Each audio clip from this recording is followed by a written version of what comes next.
unshakable faith in the face of ultimate opposition. A journey through Daniel 11 verses 36 to 45. We live in a turbulent world where arrogant leaders rise, earthly powers flex, and wickedness often steals the spotlight, leaving us to wonder who is truly in control. In these verses, we encounter a tyrant who does as he pleases, defiantly exalting himself above every god. Historically, verses 1 to 35 point to the reign of Antiochus IV Epiphanes. In verses 36 to 45, however, the narrative shifts. Many scholars believe the focus moves from the historical Antiochus to a future end times figure, the Antichrist. Yet, this passage reveals that while the tyrant may roar, his power is merely a temporary illusion. His days are strictly numbered by the Almighty, who defines the boundaries of history and has already set a definitive expiration on all evil. The pride that meets its limit, verses 36 to 39. The power that meets its boundary, verse 36. The king will do as he pleases. He will exalt and magnify himself above every god and will say unheard of things against the God of gods. He will be successful until the time of wrath is completed, for what has been determined must take place. Here we see a singular king operating with unbridled autonomy, while historical tyrants like Antiochus IV Epiphanes, who desecrated the temple, serve as a clear historical pattern or foreshadowing. The king in this passage ultimately points toward the end-time Antichrist. As described by Paul in 2 Thessalonians chapter 2 verse 4, this final figure will demand global worship and speak unheard of monstrous blasphemies to mock, slander, and insult the Creator. This ruler's arrogance is deeply spiritual. He answers to no law, treaty, or constitution. Considering himself superior to every deity or religious system ever created, he will do as he pleases. Yet, the most comforting truth of this verse is that his seemingly unstoppable success has a strict expiration date tied directly to a specific period of divine judgment, that is, the time of wrath. It reveals that while human pride may temporarily flourish, it remains strictly bound within the timelines and determined limits set by the sovereignty of the Almighty. The rejection of all allegiance. Verse 37. He will show no regard for the gods of his fathers, or for the one desired by women, nor will he regard any god, but will exalt himself above them all. This verse outlines the psychological and spiritual profile of this ruler, highlighting three fundamental rejections he employs to assert his self-worship. 1. Breaking with tradition. He absolutely abandons his ancestral heritage and culture. He is not interested in defending a traditional faith, but he seeks to dismantle the past to make room exclusively for himself. 2. Rejecting the one desired by women. This is one of the most intriguing descriptions in Daniel. Scholars examine this through three lenses. First, the ritual interpretation. In ancient pagan mythology, god Tammuz was a deity of fertility. Because his death caused vegetation to wither, women would mourn him annually, as seen in the vision in Ezekiel chapter 8 verse 14. By ignoring this widely revered deity, the tyrant shows he despises even the most culturally beloved traditions, demanding that all devotion be directed solely to himself. Second, the spiritual interpretation. In Israel, the supreme hope of godly women was to be the mother of the promised Messiah, the seed of the women.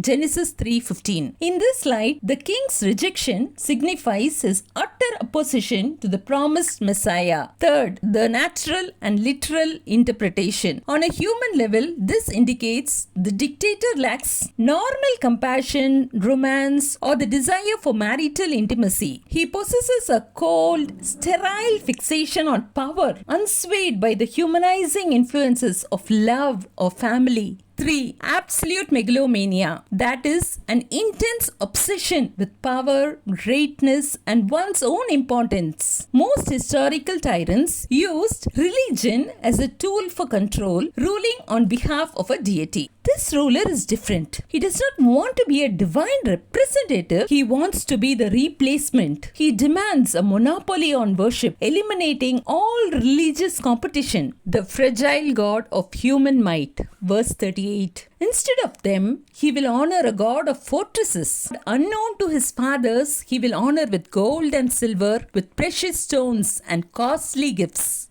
He will honor a god of fortresses. Throughout the scripture, the true God is consistently described as a stronghold and a fortress. Example, Psalm 27:1. By rejecting the Creator as his ultimate refuge, this king creates a substitute. He elevates military strength and impenetrable fortification to the status of a functional god, placing his absolute trust in weaponry, fortifications and armies. What the Bible labels as a god of fortresses represents the idolatry of human power and national security over divine sovereignty. A god unknown to his fathers. This ruler adopts a radical, unprecedented philosophy of power. By abandoning the heritage, historical alliances, and traditional values maintained by his predecessors, he replaces them with a cold, secularized veneration of state-sponsored foes. This approach systematically discards the wisdom and morality of the past. In their place, he elevates military superiority and tactical might to the status of a god. By prioritizing advanced weaponry and defenses above all else, he places his ultimate trust in technological dominance and brute force rather than divine providence. He will honor a god unknown to his ancestors with gold and silver and precious stones and costly gifts. In the ancient world, individuals brought gold and jewels to temples as sacrificial tributes to appease their deities. This king, however, is a materialistic who lavishes the nation's wealth upon his military infrastructure. He operates under the delusion that by investing heavily in technology and weaponry, he can achieve absolute sovereignty and render himself immune to any divine authority. The transactional market of power. Verse 39. He will attack the mightiest fortress with the help of a foreign god and will greatly honor those who acknowledge him. He will make them rulers over many people and will distribute the land at a price. He will attack the mightiest fortress with the help of a foreign god. This shows how the king puts his military worship into practice. His foreign god is simply his total reliance on raw military power. He uses this as a tool to break down defenses that once seemed impossible to destroy. Instead of using traditional diplomacy or seeking God's guidance, he trusts only in his own high-tech weapons and cold calculated force. Greatly honor those who acknowledge him. He will make them rulers over many people. The king demands public validation. Loyalty or acknowledgement of his supremacy becomes the sole qualification for success. By appointing his supporters to high-ranking positions, he creates a network of elites whose own power depends entirely on his favor. Distribute the land at a price. He reduces land, the very foundation of a nation's stability, into a mere commodity. By distributing this land to his inner circle in exchange for their allegiance, he turns the nation's soil into an instrument for bribery and control, stripping it of its status as a source of national identity. This verse exposes the empty nature of power built on greed and compromise. By turning leadership, land, and security into mere business deals, the tyrant destroys any sense of genuine community, leaving the people to exploit one another for their own gain. The clash of kings, verses 40 to 43. The clashing tempests of earthly ambition, verse 40. At the time of the end, the king of the south will engage him in battle, and the king of the north will storm out against him with chariots and cavalry and a great fleet of ships. He will invade many countries and sweep through them like a flood. Verse 40 marks a pivotal turning point in the prophecy. It shows that the arrogant king introduced in verse 36 is no longer acting in isolation. His unchecked pride has forced regional powers, the king of the south, that is the Ptolemaic dynasty, and the king of the north, the Seleucid dynasty, to perceive him as a common threat, triggering a massive multi-front war.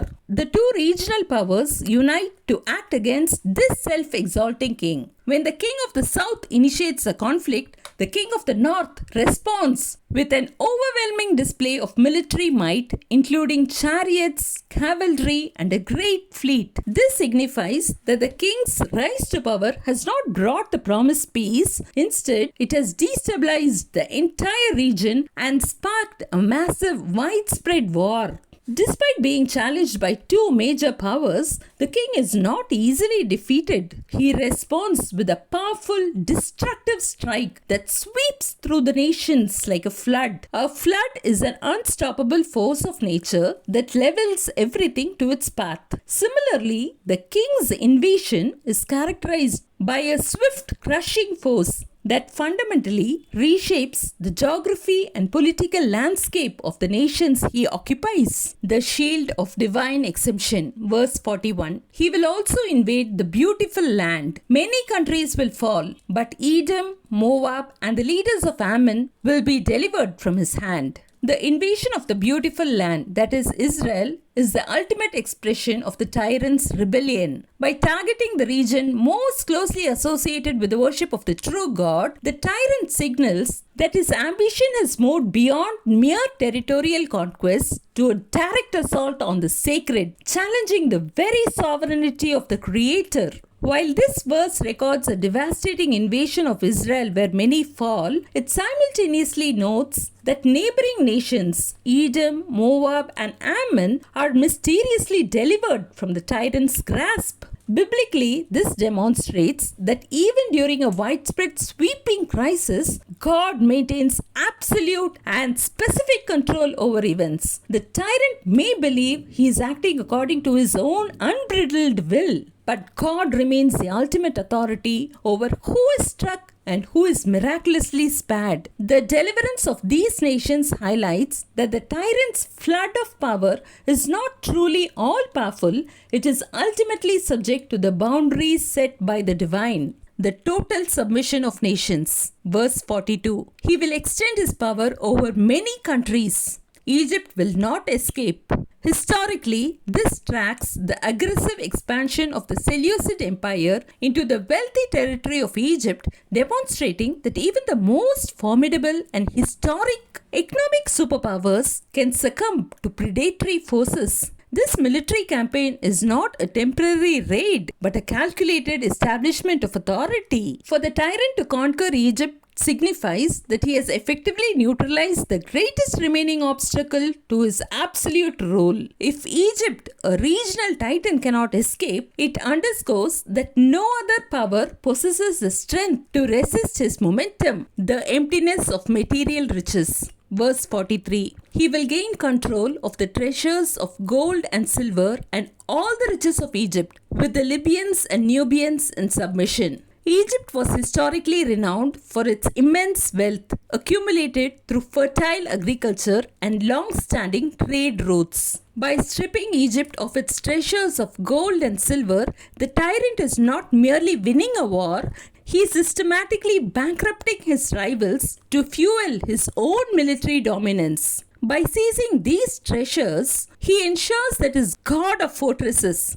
remains well-funded, transforming the wealth of nations into the instruments of his own absolute authority. The mention of the Libyans and Nubians, representing North Africa and the Upper Nile region, signifies that the tyrant's influence has rippled far beyond the immediate battlefield. By bringing these peripheral territories and vassal nations under his control, he establishes a vast materialistic empire. His dominion is now total. He has taken full control of the center and silenced those on the outskirts, forcing everyone to serve his own prideful, self-centered vision. The end at God's appointed time. Verses 44-45. The sudden panic of the powerful. Verse 44. But reports from the east and north will alarm him, and he will set out in a great rage to destroy and annihilate many. This verse exposes the hollow reality of the tyrant's life. He has everything a materialistic could want. He has conquered the beautiful land, neutralized Egypt, and secured vast riches, the gold and the silver. Yet, reports from the east and the north will alarm him. A few simple rumors are enough to shatter his composure and turn him into a state of panic. The origin of these reports, the east and the north, suggest a new external threat that his god of fortresses cannot stop. This news serves as a psychological trigger, forcing him from a state of controlled conquest into one of intense anxiety. He will set out in a great rage. The king's response is not a cool, calculated military maneuver, but a reaction driven by pure fury. His pride is wounded because he no longer possesses total control. This emotional instability reveals that his god of fortresses and his vast wealth has not provided him the genuine peace or security. Instead, they have only made him more vulnerable to the unexpected, to destroy and annihilate many. His response to fear is a campaign of total devastation. When he loses the illusion of absolute control, he attempts to compensate through mass destruction. He seeks to re-establish his dominance by resorting to extreme aggression, proving that his power is rooted in violence rather than legitimate authority. Ultimately, this demonstrates that those who rely on earthly power are never truly secure. They are constantly at the mercy of rumors, alliances, and shifting tides that they cannot command. The end of the blasphemous king, the appointed end of all evil. Verse 45. He will pitch his royal tents between the seas at the beautiful holy mountain. Yet he will come to an end and no one will help him. This verse serves as a dramatic conclusion to the prophetic vision detailing the conflicts between earthly powers at the time of the end. The imagery of the king pitching his royal tents between the seas at the beautiful holy mountain depicts a military commander establishing a luxurious headquarters in the field. This signifies the king's attempt to assert absolute authority and base his operations in a location of immense strategic and spiritual importance. By pitching his royal tents at the very doorstep of God's dwelling place, Mount Moriah in Jerusalem, which lies between the seas, that is the Mediterranean Sea to the west and the Dead Sea, the Salt Sea to the east, the tyrant engages in a deliberate, defiant mockery of the Almighty. He positions himself as if he were God, attempting to claim for himself the very ground reserved for the sacred God.